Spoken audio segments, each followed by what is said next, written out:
How do, buckaroos? Today we ask that most important question of all. You got a hitch in your giddy up. Today on Austin's American Flyer YouTube.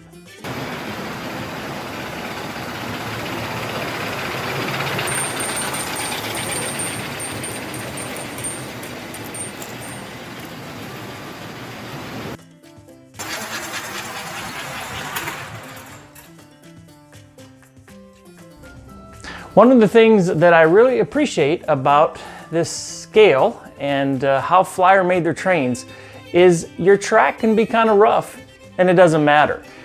Sure, once in a while you'll maybe have a car come uncoupled because you've got a little bit of undulation in your tracks, but if the joints are rough, if there's some twisting between one side and the other, it's not a big deal. These trains can handle it. As compared to, say, HO, where you breathe too heavy and you knock stuff off the track. So I was very puzzled when all of a sudden a section of my layout here that has had a lot of traffic started causing problems, started having stuff be derailed. So that was a real head scratcher. So I hope you stick around today and join me on the journey of discovery to figure out what happened. Then after that, I want to pose a question to those of you, because I know there are many of you watching this that have resources and experiences far beyond what I could ever hope. So I have a question that I really need your help with, because I don't understand. And so that's the teaser, and hopefully you'll stick around to help me answer that question. As always, your feedback's appreciated and invited, and enjoy today's video.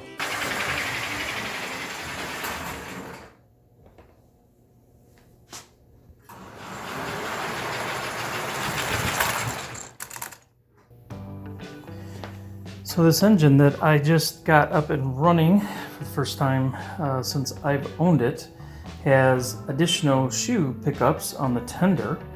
The only engine that I have that has those has the speaker in it.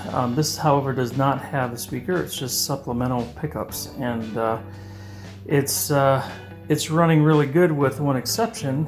It does not like any inconsistencies in the track. Those shoes keep catching on things, and as you just saw, this switch is causing issues. I've taken some sandpaper and smoothed this out. I thought this is where it was happening, and it still may be. I've reattached the screw, adjusted things, pushed things together as tight as I can, but I then realized that right here on the other side of this frog, this rail is sticking up just a little bit. I think you can see that. I'm going to try to cinch the clamp a little bit and see if that helps. But this frog, wow, this frog is really worn down. In fact, it looks like there's some peel out marks there. That's removed some material. So yeah, there is actually a, you can hear my fingernail there. Here it does stick up. So there's a couple things that could be done. There's probably the solution I'm going to go with is just to move this switch off the main line and replace it with one that's maybe even this one right beside it here. That one actually does not have the worn frog in it. Like this one here, the frog is not worn like this one. So I think that's what my solution will be. Because yeah, there's a little bit more involved with either replacing the frog, or I suppose you could also potentially remove some material on the bottom side of this piece of rail. If you took it off the top, there's not much there. I don't know if you've ever sanded this stuff. There's not a lot of thickness there. So I probably would try to sand on the bottom side. But then you're also going to have some uneven rail, which that can cause problems as well. So yeah, haven't seen this before, but I guess I shouldn't be surprised. I like to run trains, and things wear out. So gonna go ahead and flop these switches. All right, so I've got the switches flip-flopped, and let's give this thing a run and see what happens.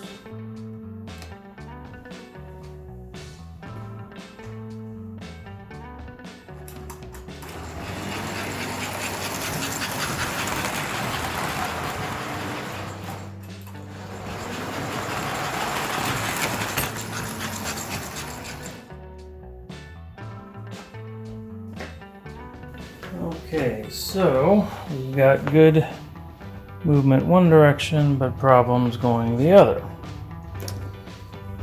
I think right here is the culprit.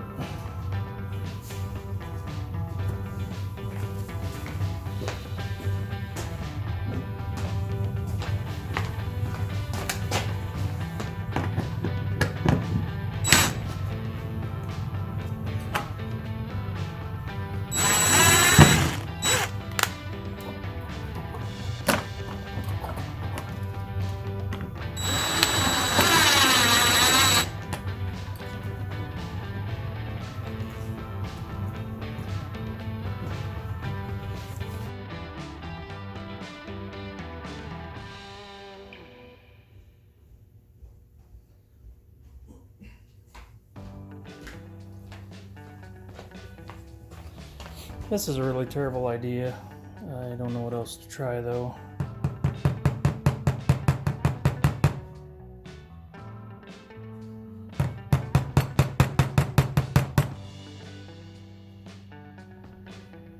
Maybe needing to replace this switch as well.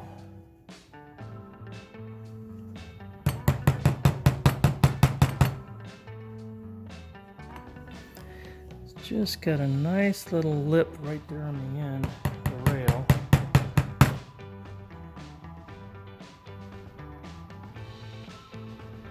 Well, it's better, but not convinced it's going to make a difference. We'll find out here.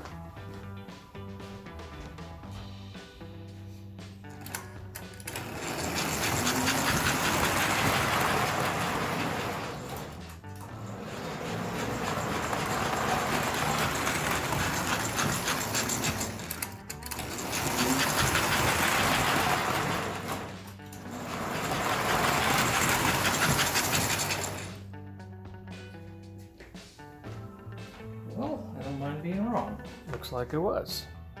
Now we're ready to roll.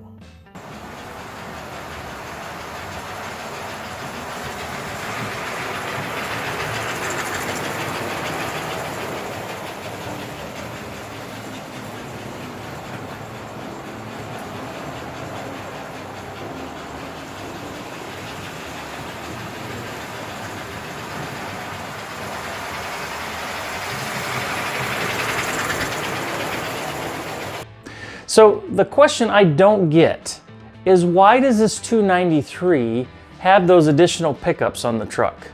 When I look at, I have a 326 Hudson that has additional pickups, and it's got the horn in whistle in the tender. I've got a PA set and the same thing. And in both those cases, the pickup is a nicely rounded piece of metal that's spring-loaded. This 293, why did they do the additional pickups? And I just don't get it. There's no extra electrical needs on that engine or tender. It's just I mean, it has smoke and choo-choo, but it's just your standard 4-position reverse unit. Yeah, it's a head scratcher. So I would love to hear your thoughts on why a 293 has this extra pickup on it, because it doesn't make any sense to me. Thanks again for your help, and until next time, enjoy your trains. Take care. See ya.